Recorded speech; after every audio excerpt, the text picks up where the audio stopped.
Hello दोस्तों, मेरे channel कौशिकपीडिया में आपका बहुत बहुत स्वागत है। जैसा कि आपका रिजल्ट तो आ चुका है कल ही, तो आपके जो रिजल्ट से रिलेटेड जितने भी डाउट हैं मैं उसको क्लियर करूंगा। और जिन बच्चों की री या जिन बच्चों का 4 से ज़्यादा एग्जाम में वर फेल हुए हैं तो उनको फेल ही माना जाएगा। तो हम इन चीज़ों पे रिगार्ड जितने भी इसके बाद जो प्रोसेस होगा उसके बारे में चर्चा करेंगे। तो सबसे पहले आपका है कि री अपेयर एग्जाम कब होंगे। आपको डाउट है कि जिन बच्चों की री आई है 1 से 2 एग्जाम, ऑलमोस्ट देखा गया है कि सीपी, एसएलएम, एसपीपी में आपकी री देखने को मिली है। तो इन 2-3 सब्जेक्ट में आपको री एग्जाम की कैसे तैयारी करनी है थोड़ा उसके बारे में बताऊंगा। और ये कब होंगे, कितने चांस मिल सकते हैं आपको री एग्जाम देने के। तेरे को दोस्त 700 रुपए दे गई थी वो। सेकंड हम बात करेंगे रिगार्डिंग रिक्वेस्ट फॉर री टोटलिंग, मतलब आपको री टोटलिंग के लिए डाइट से फॉर्म मिलेगा, उसके बारे में हम डिटेल से अभी जानेंगे। तीसरा, क्या री चेकिंग होगी या उसका प्रोसेस क्या होगा, क्या आपको री चेकिंग करानी है। बहुत बच्चे हैं जिनको अपने मार्क्स से सर्टिफाइड नहीं है, वो सर्टिफाइड कि मेरे को इतने कम मार्क्स कैसे मिले। तो बहुत ऐसे टीचर होते हैं अलग अलग जिनका चेकिंग करने का तरीका होता है। किसी डाइट में आप देखोगे किसी के बच्चे के एसएलएम में अच्छे आए हैं, किसी डाइट में देखोगे उस बच्चे ने उतना अच्छा परफॉर्मेंस किया बट मार्क्स उससे कम दिए। कितने मार्क्स वाले फेल पास हुए हैं बच्चों का भी ये भी नहीं पता कि कितने मार्क्स वाले फेल पास हुए। तो इन सब में हम देखेंगे। और फर्स्ट ईयर का रिजल्ट कब आएगा, सबसे मेन बात है कि सेकेंड ईयर का तो रिजल्ट आ गया बट फर्स्ट ईयर का कब तक आएगा, ये मेन बात है। तो हम देखते हैं। सबसे पहले मैंने आपको बताया कि री appear exam DElEd fail student, ये जो भी री वाले बच्चे आए हैं जिनकी 1-2 सब्जेक्ट, 3 सब्जेक्ट या 4 सब्जेक्ट में भी री आई है तो वो दोबारा से एग्जाम दे सकते हैं।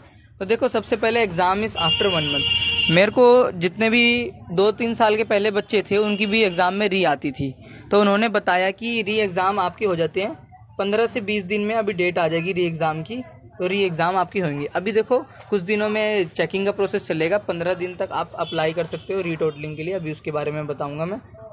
तो देखो, आपका जो एग्जाम है मान के चलो 1 महीने के अंदर अंदर आपका री अपेयरिंग एग्जाम होगा जो आप बच्चे देना चाहोगे, मतलब जिन बच्चों का 1-2 सब्जेक्ट में री आया है। दूसरा चांस, देखो पहला चांस तो आपको यहाँ मिलेगा ही। अगर आप इस एग्जाम में भी पास नहीं होते तो आपको एक और चांस मिलेगा, मतलब सेकंड चांस भी आपके पास है, जिसमें आप अगले जो इस साल बच्चे सेकंड ईयर में आएंगे उन बच्चों के साथ आप फाइनल 2023 का एग्जाम दोगे। तो देखो, जब आप फॉर्म फिल करते हो, आपने जब भी एग्जाम दिया था फाइनल का, तो उसमें 2 ऑप्शन आते थे, एनुअल का और री अपेयर का। तो देखो, एनुअल आपके डीएलएड एनुअल वाला आप क्लिक करते थे, बट अब जब ये वाला एग्जाम दोगे तो आप री अपेयर वाला क्लिक करोगे उसमें। तो आपको देखो 2 चांस मिलेंगे, एक इस महीने जो 1 महीने के अंदर होगा, दूसरा अगर ये वाला क्लियर नहीं होता तो आपको दूसरा नेक्स्ट ईयर 2023 में जो फाइनल का एग्जाम होगा सेकेंड ईयर वाले बच्चों के साथ, आपको तब देना पड़ेगा। ये गाइडलाइंस के अकॉर्डिंग है। आपको एक चांस नहीं मिलता तो दूसरा चांस भी डाइट प्रोवाइड कराती है, इसलिए आपको कहा जाता है कि 3 साल में आपका डाइट करना चाहिए। अभी हम इसके बारे में देखेंगे कि ये प्रोस्पेक्टस में आपको कौन से पेज पे लिखा है और कहाँ पर आपको देखना है। अब अगली बात करते हैं हम। देखो, री टोटलिंग के बारे में डाइट ने एक लेटर जारी किया है, उस एप्लीकेशन फॉर्म को आप फिल करके अपनी री टोटलिंग करा सकते हो। क्या पता किसी टीचर ने आपका टोटल करने में गलत कर दिया हो, ये कुछ 1-2 मिस्टेक होती है, उसको सही से देखा ना हो ये, बट ये री चेकिंग का प्रोसेस नहीं है, ये री टोटलिंग मतलब आपके मार्क्स दोबारा से गिने जाएंगे, ये उस लिए है। तो देखो, ये आपको फॉर्म फिल करना है, ये एससीईआरटी के पास जाएगा, ये आपको कहीं ऑनलाइन नहीं करना, ये जो भी आपका डाइट है, प्राइवेट डाइट है, वहाँ पर जाके आपको फॉर्म लेना है। फॉर्म लेके जिस भी सब्जेक्ट में आपको री टोटलिंग करानी है उसको भरना है। ओनली 100 रुपये फीस है, सब्जेक्ट वाइज नहीं। अभी मैं देखता हूँ क्या क्या इन्होंने लिखा है। तो देखो, यहाँ पर आप सब्जेक्ट 5 फिल कर सकते हो, 5 से ज़्यादा री टोटलिंग नहीं करा सकते आप। तो लिखा, आई हैव डिपॉजिट द री टोटलिंग फीस, सो अमाउंट इस, ये आपका जाएगा इसके अंदर से। तो मतलब आप 100 रुपये में भी जितने सब्जेक्ट की री टोटलिंग करा सकते हो करा सकते हो, इसमें डाल सकते हो, चाहे वो 5 सब्जेक्ट हो, 2 सब्जेक्ट हो, 3। Only 100 rupees. इसने ये नहीं लिखा कि पर सब्जेक्ट 100 रुपीज़, तो इसके अकॉर्डिंग आपको 5 सब्जेक्ट के 500 रुपये देने पड़ते हैं। इन्होंने ओनली री टोटलिंग फीस लिखी है जो आपको जमा करानी है 100 रुपये, और आप 5 सब्जेक्ट तक अपना री टोटलिंग करा सकते हो। ये गुड न्यूज़ है डाइट की तरफ से। तो ये री टोटलिंग के बारे में एक लेटर है, इसको आप फोटोकॉपी आपको डाइट से मिल जाएगा, और डाइट के जो एग्जामिनर होते हैं जो आपकी फ़ीस कलेक्ट करते हैं उनके पास से फॉर्म मिलेगा और वहीं आपको सबमिट करना है। ये आपका फॉर्म 15 दिन तक आप ये फॉर्म भर सकते हो, जैसे कि डाइट वाले बता रहे हैं 15 दिन तक इसका प्रोसेस चलता है। तो 15 दिन तक आप भर सकते हो इसको, और ये 15 दिन के बाद आपका प्रोसेस री टोटलिंग का चालू हो जाएगा और 30 दिन के अंदर आपके न्यू मार्क्स बता दिए जाएंगे। और आपके घटते हैं, कम होते हैं दोनों। तो ये अच्छा प्रोसेस किया।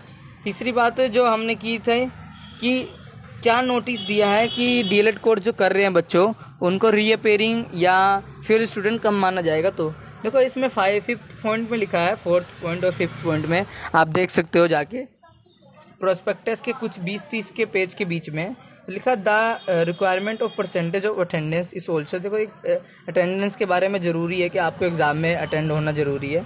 दूसरा लिखा है a student who is not allowed the take annual examiner due to shortage of attendance. तो ये भी एक अटेंडेंस के बारे में लिखा है इसमें। अब देखो लिखा है द री admission in any diet should be over and above allotted seat. देखो री admission and repeat the entire course. अगर उन्होंने एग्ज़ाम नहीं दिया तो वो दोबारा से रीअपेयर करेंगे और दोबारा से एग्ज़ाम लेंगे, first year and second year में दोबारा से पढ़ेंगे। ये इसमें बात लिखी है, री एडमिशन उन्हें करवाना पड़ेगा in any diet should be, सब डाइट के लिए बराबर है। तो ये कुछ बातें लिखी है उन्होंने। तो और मेन पॉइंट इन्होंने लिखा है 10 में। देखो 10 में आप आके दे सकते हो, 10 क्लोज में। तो a teacher trainee who does not obtain qualifying marks in 4 and less than 4 papers 10 का ए पढ़ोगे तो यहाँ पर लिखा हुआ है आपका will be given chance to reappear in this subject. फिर इसके आगे लिखा है but allowed to study in the next class with the condition to obtain qualifying marks. मतलब इन्होंने साफ साफ कहा है किसी बच्चे की 4 से कम में अगर रीअपेयर आता है, री आती है, तो वो बच्चा उस क्लास में नहीं रहेगा, उसको अगली क्लास में पढ़ने का मौका दिया जाएगा। बट उसको एग्ज़ाम की तैयारी करते रहना है और उसकी एग्ज़ाम होंगे तब वो दे के कर सकता है। बट उसको पढ़ने का मौका अगली क्लास में, जैसे अभी फर्स्ट ईयर का रिजल्ट नहीं आया है बट उन्हें पढ़ने का मौका सेकेंड ईयर में मिल चुका है और बच्चे पढ़ भी रहे हैं। तो ये इन्होंने गुड न्यूज़ इनकी अच्छी है कि बिना रिजल्ट आया आप नेक्स्ट क्लास में पढ़ सकते हो और 3 से 4 सब्जेक्ट वाले ही एग्ज़ाम दे सकते हैं, उसके बाद उन्हें फेल माना जाएगा जो इससे ज़्यादा है। लिखा a teacher or trainee who does not obtain qualifying marks in more than 4 paper will be have to repeat the same class. और उसके 4 से ज़्यादा पेपर में री आई है तो उसको दोबारा से सेम क्लास में पढ़ना पड़ेगा। इसलिए 3 साल तक ये दिया जाता है। जैसे आप फर्स्ट ईयर सेकंड ईयर में फेल होते हैं किसी भी एक ईयर में, तो आपका 2 साल तो यह ख़त्म। सेकंड ईयर में जैसे फेल हुए आपको तो 1 साल और चांस मिलता है, क्योंकि ये फाइनल का एग्ज़ाम जैसे आपने 22 में पास करना था आपको, मगर आपने नहीं किया तो आपको 23 तक चांस मिलेगा इसमें करने का। तो इन्होंने एक चांस और दिया कि 1 साल और आपको पढ़ना पड़ेगा, जो 4 से ज़्यादा में रिपीट करनी पड़ेगी डाइट। जैसे लिखा how way the teacher trainee have, तो इन्होंने और लिख रखा है आपका तीसरे सी में आप पढ़ोगे तो लिखा है बहुत बातें। Complete the program within a period of 3 year में आपको देखो कंप्लीट करना पड़ता है एडमिशन एट्स पर एनसीटी रेगुलेशन। तो ये कुछ लिखा हुआ है maximum duration of 3 years trainee will be disqualified for the award of diploma. और उन्होंने 3 ईयर में, मतलब आप फर्स्ट ईयर में भी फेल हो रहे हो, सेकेंड ईयर में फेल हो रहे हो, तो आपको डिप्लोमा नहीं दिया जाएगा, आप डिस्क्वालीफाई हो जाओगे। तो ये आपका था उससे रिगार्डिंग। अगली बात मैं बताऊँ फर्स्ट ईयर का रिजल्ट। देखो फर्स्ट ईयर का रिजल्ट जो आने की संभावना है 20 दिनों के बाद आती है। मतलब पिछली बार जैसे कि आया था 6 अगस्त को आया था रिजल्ट किसका,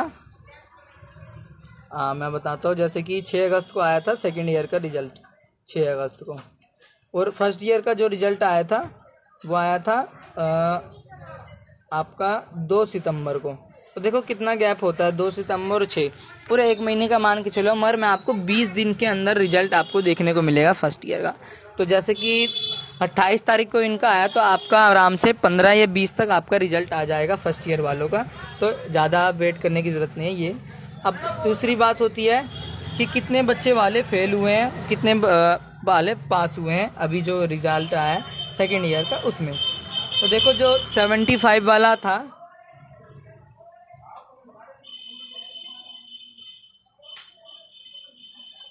जिसमें 75 मार्क्स चाहिए थे 75 वाला, तो उसमें पासिंग मार्क्स है 27, और जिसमें 50 का एग्ज़ाम हुआ है उसमें पासिंग मार्क्स है 17। तो इन जिन बच्चों के इतने मार्क्स नहीं आए हैं उनको डाइट ने ये SCRT ने फेल किया है अपने एनुअल एग्जामिनेशन में। तो ये आपके जितने डाउट थे मैंने क्लियर कर दिए हैं। तो आप ज़्यादा वेट ना करिए, आपका तैयारी स्टार्ट कर दिए और जल्दी आपके 1 महीने के अंदर एग्ज़ाम हो जाएंगे। आपको डबल अच्छा चांस मिल रहा है इसमें करने का। वीडियो पसंद आए तो लाइक शेयर कमेंट जरूर करिए, अपने दोस्तों के साथ शेयर करिए जो आपके बच्चों की री आई है। बाकी कोई भी इन्फॉर्मेशन चाहिए तो आप कमेंट कर सकते हो।